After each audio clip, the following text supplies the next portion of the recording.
Hello YouTube, this is Morgan, Airspeed Prime, here at my next Avatar Weekly Discussion Topic video. I know I said I'd be just continuing my usual series of like the missed opportunities, then I'd be doing my top 5 Avatar episodes, top 5 core episodes, but this topic came to mind yesterday, and I kind of just said to myself, I kind of have to do this one immediately, while it's on my mind, while I'm like super interested in covering it. So, as you can probably see from the video title, this one's going to talk a little bit about the Avatar The Last Airbender trading card game, and specifically the characters that are exclusive to that trading card game, that only exist within the trading card game, and characters that not a lot of people know about, because not a lot of people know that there even is an Avatar trading card game.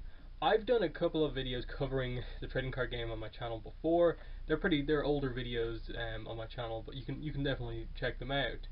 And I feel like I'm really one of the only people within the fandom who, one, remembers the game, and secondly talks about it a decent amount.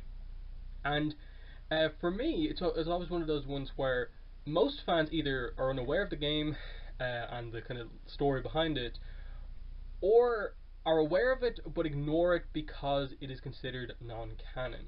And that's what I question with this game, because fundamentally the reason the trading card game stuff is considered non-canon is because the wiki says it's not canon. If you look at the Wikipedia articles for any of the new characters in the story of the trading card game, they all are listed as like non-canon according to the wiki, for no obvious reason. Like, they don't explain why they don't consider it canon, yet they consider everything stated in stuff like Avatar Extras episodes as canon. Everything that Mike and Brian say in interviews that is new as canon. Yet an official trading card game is not canon for some reason. It's not like it contradicts anything as far as I'm aware, and I don't really get overall the kind of meaning behind it. So this is kind of a video to, one, bring up the whole idea of like, let's talk about the trading card game again, but also let's question why the stuff here is not treated as canon, because it's very interesting stuff.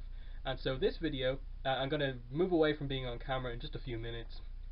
Then I'll do a video where I show you a lot of the cards, explain to you the 4 new characters that the trading card game introduced, why they're really interesting, and why we should maybe consider considering these characters as canon because of what they add to the Avatar universe. So I'll just start here on camera because I actually have a bunch of the cards, and not a lot of Avatar fans can say that they have a lot of these trading cards. I don't have the full collection by any means.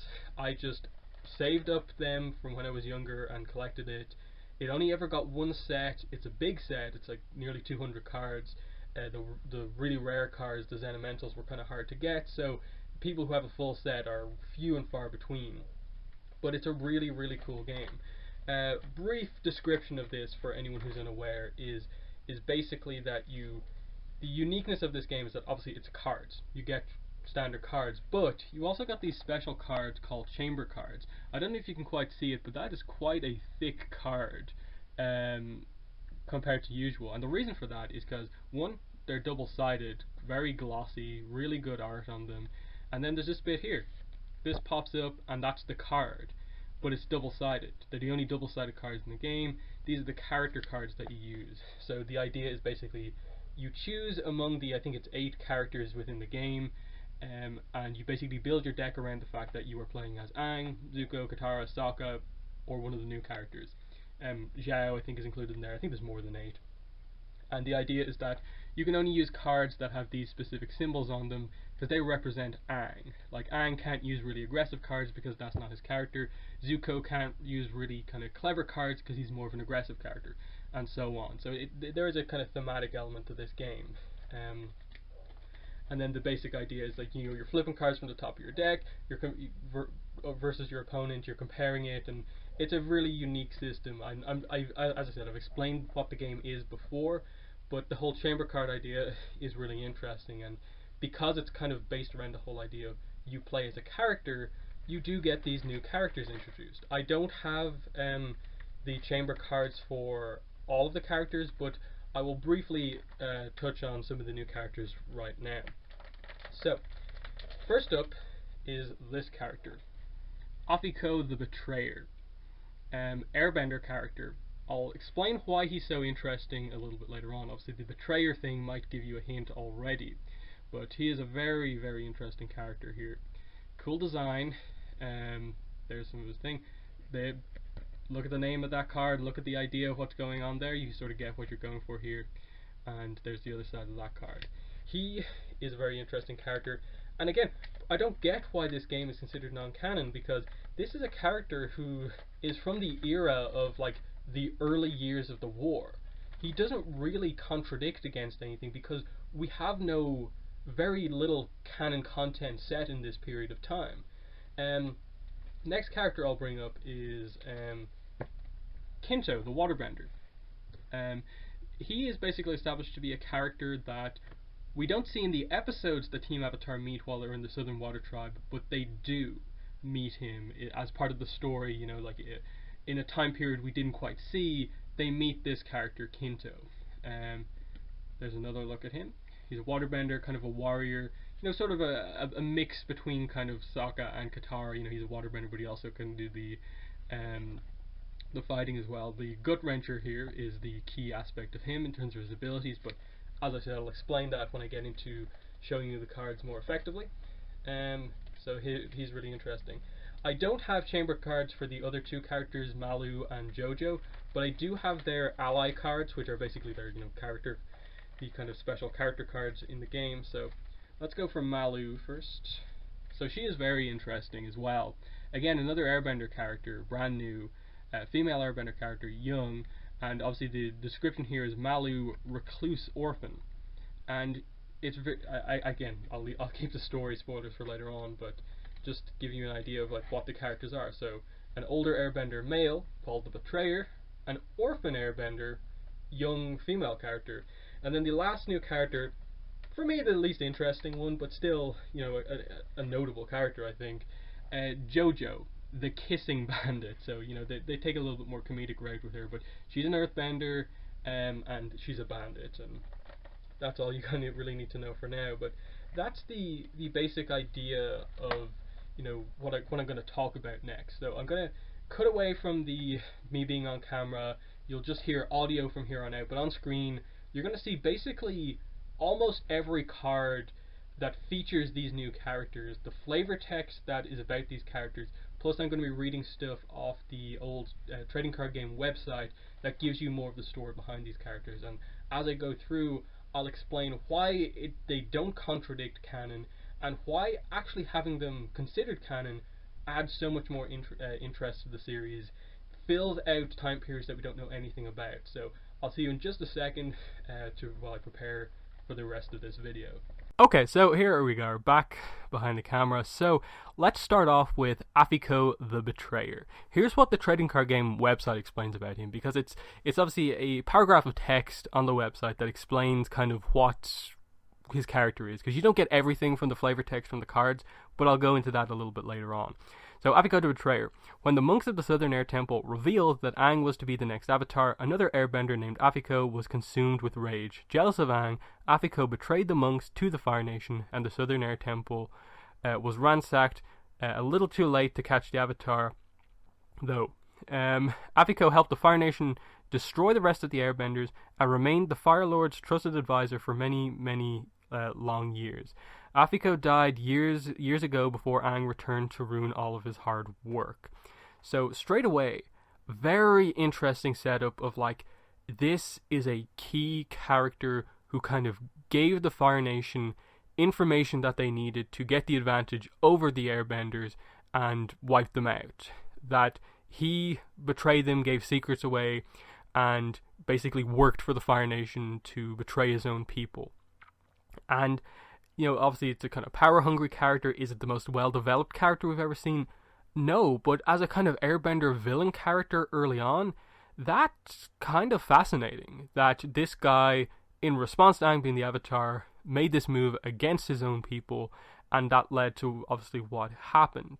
He is a betrayer, he worked with Sozin, and assisted in the hunting down of the airbenders who actually escaped the initial massacre. So just kind of establishing that it wasn't just this complete one-sided conflict that happened here.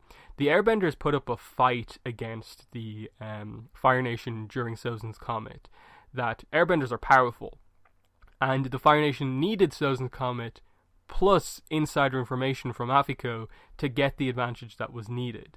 So let's now go into some of the cards that actually feature Afiko.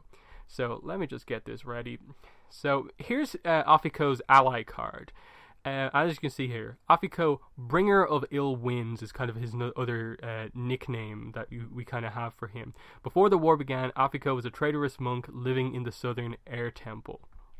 Just straight away, like, presenting, he's a traitorous monk, Bringer of Ill Winds. So he's kind of known to be, a sort of not the most usual airbender of all. But here's obviously his chamber card, which I showed you earlier on. Now, the card here, Suffocating Void, straight away, not a lot of people are aware of this, but Zahir was not the first airbender to use an airbending technique that sucked the air out of people's lungs or suffocated them. It was actually Afiko here. This is the first character we ever see use this technique, and we see him here fighting earthbenders as part of the early stages of the war, kind of establishing that he wasn't just an advisor figure, he actually went out and assisted in the war on behalf of the Fire Nation. So just really interesting stuff there. And then just other stuff, he continues to fight earthbenders here as part of the war. Next up here, this card, Whirling Debris. And we have the text on the bottom. Hungry for power, Afiko betrayed the airbenders everywhere and helped start the war. So, key character in terms of like just giving them away once again. Next card, Chi Absorption. Afiko helped Fire Lord Sozin conquer the Southern Air Temple, thus starting the war. Same stuff, we're not getting a ton of information on him, but you're sort of seeing how powerful he is there, like using wind to block, air to block earth attacks. Really interesting stuff. Graceful Leap up next. Afiko led a corps of Fire Nation soldiers who hunted down the remaining airbenders. So this is a little thing about the Air Nomad genocide that not a lot of people remember, and perhaps potentially some people think it's a continuity error, that, oh no, everyone was wiped out. No, people survived the initial attacks on the temples. Of course, they're nomads. Not all of them were in the temples during the day Sozin's Comet happened. Some of them were in other nations. Some of them fled when the attacks happened. They needed to be hunted down. Look at the actual canon story from the Lost Adventures, Relics. That basically retroactively tells us that the Fire Nation laid traps for airbenders who were away from the temples, escaped, as a way to draw airbenders in and again capture them, kill them. Afiko assisted in that part of the reason you can assume that the Fire Nation had the knowledge of what Air Nomad relics to use to draw them in is because Afiko gave them that information. I think that's really cool history to give. Next card, Bad Breath. History records that in the war's 5th year, Fire Lord Sozin had Afiko executed as a traitor. So this is a thing where, like, 5 years after Aang's Trapped in Ice, 95 years before the series begins, early on in the war, Afiko obviously did something that Sozin didn't like, and he had Afiko executed. The obvious thing here with a traitor character is that if a traitor betrays a different nation, what's to say he won't betray your nation at some point? So Sozin obviously used him as much as he could, got rid of him when he didn't need him after that. So he met his end, somewhat maybe justified death because of what he did to his own people. Here's his Zen-elemental card, his Hollow card. It's called Hollow Soul Hurricane. I don't own this card myself, so I don't really know what the card specifically looks like when you see the kind of hollow effect, but just, he's a powerful airbender. Very, very interesting stuff. But next up, let's move on to our next character, who is going to be Jojo. So Jojo the Kissing Bandit. Here's the description from the website. Jojo never robs... let me go back to the start. Jojo the Kissing Bandit is a celebrity in the Earth Nation. A cunning young lady earthbender who robs from the rich, gives to the poor, and leaves her male victims with a big, red, lipstick-covered kiss to remember her by. Jojo never robs anyone completely and takes care not to hurt anyone, so the authorities aren't too concerned about catching her. In fact, many of them daydream about being robbed by her too. lately Jojo has been seeing the Fire Nation's wanted posters for Aang, the Avatar, and she's decided that Aang has the kind of face that a young lady could fall in love with. ... So, very interesting premise for a character, a bandit, earthbender, female character who kind of has an element of, kind of Robin Hood about her, that she kind of robs from the rich, kind of gives to the poor. So there's a good element to it, but fundamentally she is a bandit. She is still like attacking people, but she chooses not to hurt people. And it's a really interesting premise for a character. It seems quite well developed in that I could absolutely see this character in an episode from book 1 where they encounter her, Team Avatar encounters her, and some stuff happens, there's some fun moments, and they kind of end with her. Maybe at the end she discovers the whole Team Avatar Fire Nation, the wanted poster, and then realizes, oh, the Avatar, my next victim, or something like that. Like, you can see some fun stuff they could do with her. But anyway, let's get into some of the cards with Jojo. So, first up is her ally card, Jojo the Kissing Bandit. No flavor text here, but just gives you a look at the character. Probably the best piece of art of her as a character, so is a quite attractive character. Next, her ally card, chamber card, I mean. So, Beguiling Kiss, that's the whole thing, her whole gimmick, Kissing Bandit. Boulder Burst, establishing that she is a very powerful earthbender. Terror Break, here's the first thing we have a flavor text. Some travelers refuse to give up their riches peacefully. That's when the road gets a giant crater. Next one, Rocky Road.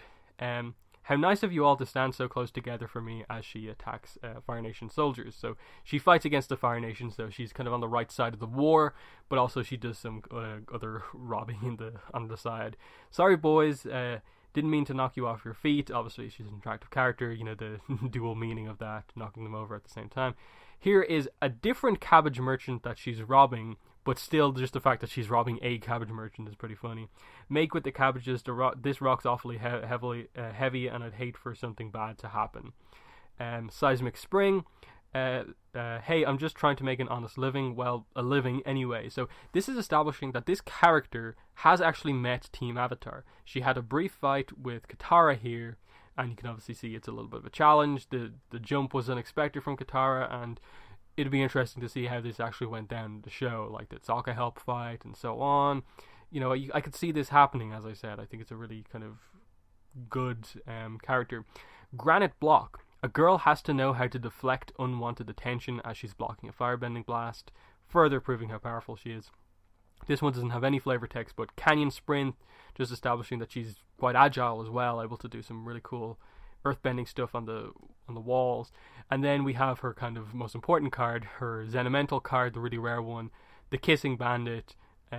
No flavor text once again, but just the idea of part of the time she doesn't even need to threaten anyone. She can just use her feminine charm to get the bag of money off them and stuff like that. So very, very fun idea for a character, absolutely. But yeah, next we'll move on to Kento the Waterbender.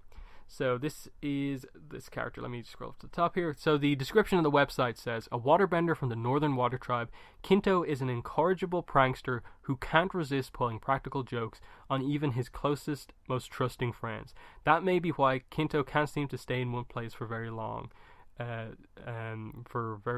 Though he says that it's because he wants to see the entire world.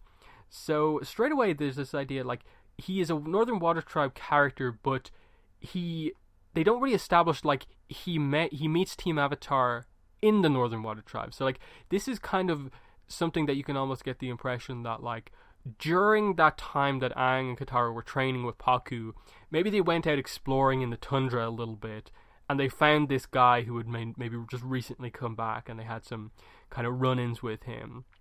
A practical joker. And as we'll see, he's established to be a very strong waterbender, but also a very strong just kind of fighter with like swords and stuff like that, though he uses his waterbending to assist in that very well. But he kind of he's the whole idea of like a prankster, but a kind of mean-spirited prankster. He kind of often makes them go too far. But let's get into some of the cards with him. There's actually a lot of Kinto cards. So here's his ally card, Kinto, Cruel Trickster. The flavor text says, Kinto was shunned by the Northern Water Tribe for his mean-spirited and dangerous pranks. Next we have his chamber card, both sides here. And there are a variety of different cards that you can have as part of the chamber cards. They change depending on if it's a common, rare, uncommon, it has different ones. But the basic idea is establishing he's a very powerful waterbender. Perhaps with the art they make it seem overly powerful, but I think there's even a Katara card where you see her doing something similar to High Seas there, where she lifts up boats and stuff like that. But you can sort of see the design more clearly for Kinto as a character here. Next, Water Lasso. Water Tribe elders teach their young kindness and honor.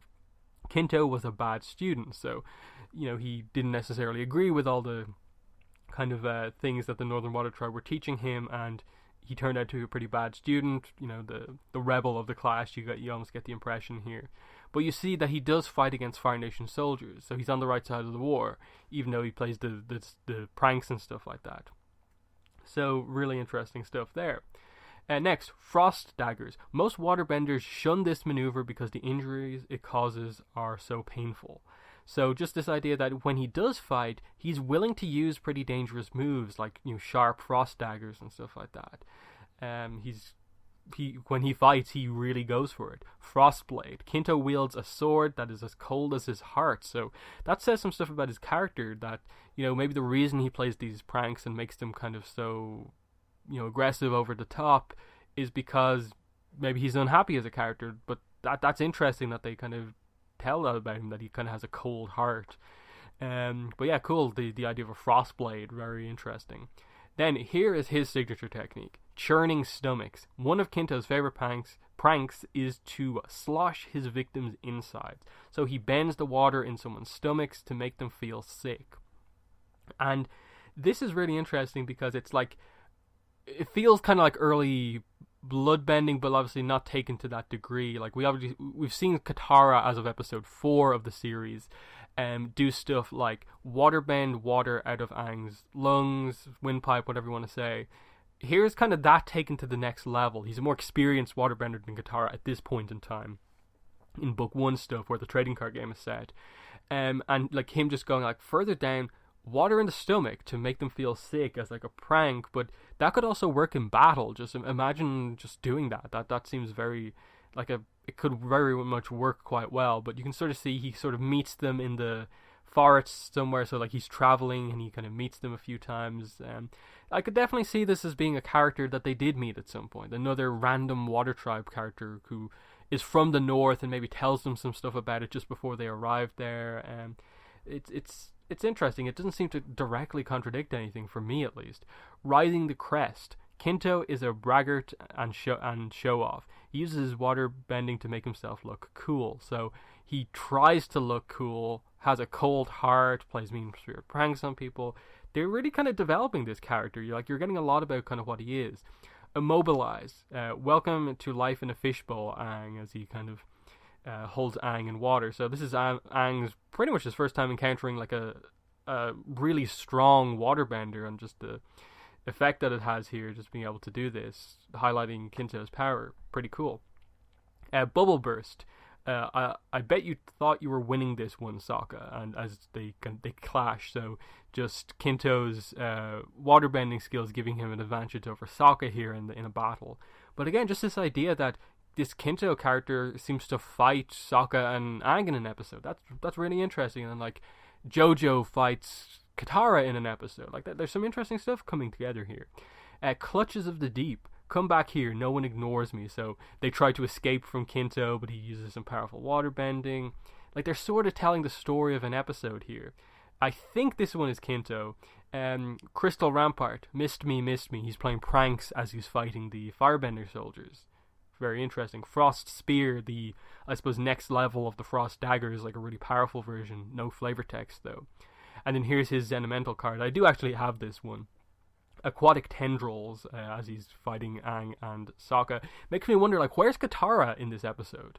If this was an episode, during this story, where's Sokka during the meeting with Kinto?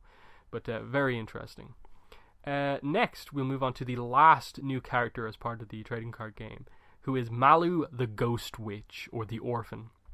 So her text on the website reads, "For many years after the Fire Nation first attacked, Malu, the Ghost Witch of the Mountain, was a legend in the Earth Nation. A mysterious, beautiful woman who could appear and disappear at will, and who commanded the spirits to do her bidding. In reality, Malu was an airbender hidden away in a mountain cave by her mother to escape the destruction of the Eastern Air Temple by the Fire Nation. She lived alone for many years, and no one knows what became of her. Many believe she still haunts the mountain passes." Really fascinating idea for a character, that there was this kind of lost airbender out there who survived the initial attacks, hid, participated in battles eventually, and no one knows what happened to her. She protected these places, kind of sort of became known as a kind of living spirit to some degree in an area. And obviously she's a character with all of her cards that they established as she lived prior to Aang. So she is more in Afiko's kind of time period, where the 5-10 years after the start of the war, while Aang was still in ice. So she's obviously much older technically than everyone else. So they don't contradict the whole Last Airbender thing, because she died before Aang came back into the world. So I don't think she is even a problem. But really fascinating stuff, this idea of her haunting these kind of Earth Kingdom mountainsides. But let's get into some of her cards now. So here's Malu's ally card. Malu, Reclusive Orphan. Malu's parents, airbender monks, were among the war's first casualties. So kind of establishing this idea of she was an airbender who knew her parents. As far as we're aware, that's not really a thing. They tend to just raise them communally, but it always, I think, could potentially be a thing that there were parents who cared a lot about their kids and wanted to be somewhat involved in their lives and let them know that they are their mother or father. And so Malu is one of those characters who knew her parents, and that might actually define some sort of aspect of her character, in that for Aang it was kind of the loss of his people, but Gyatso kind of in particular, in that he was a kind of father figure. But for Malu, kind of knowing that she knew specifically who her mother and father was, and they died during the first attacks, really early on in the war, and to save her. Really interesting premise for a character, absolutely. Here's her chamber cards. I really love her design. I love the kind of tattered airbender stuff that is kind of more suited for kind of cold weather and stuff like that. It's a really, really cool design for this character. I would have loved to see her in an episode. But we see some of her chamber cards here. Ankle Breaking Gust, Treetop Hop, standard airbender stuff, really. Here we go. Blowback. In the war's early years, Malu mastered airbending skills that helped her survive. So they kind of establish here that when the war hit, she was a kind of airbender still in training. She had some skill, clearly enough that she, over time, could become somewhat of a master, but obviously never got her tattoos because the culture was gone and that couldn't happen. But just this idea that her early years of being on her own, she kind of mastered her skills to help her survive. Really interesting. Next up, Misdirection. As an orphan, Malu spent the first years of the war alone in the forest, so she kind of chose to take a more kind of a less active role in the war in the early years, obviously focusing more on training and kind of just staying at it undercover, surviving, obviously doing kind of the last, I suppose, request of her mother, to survive.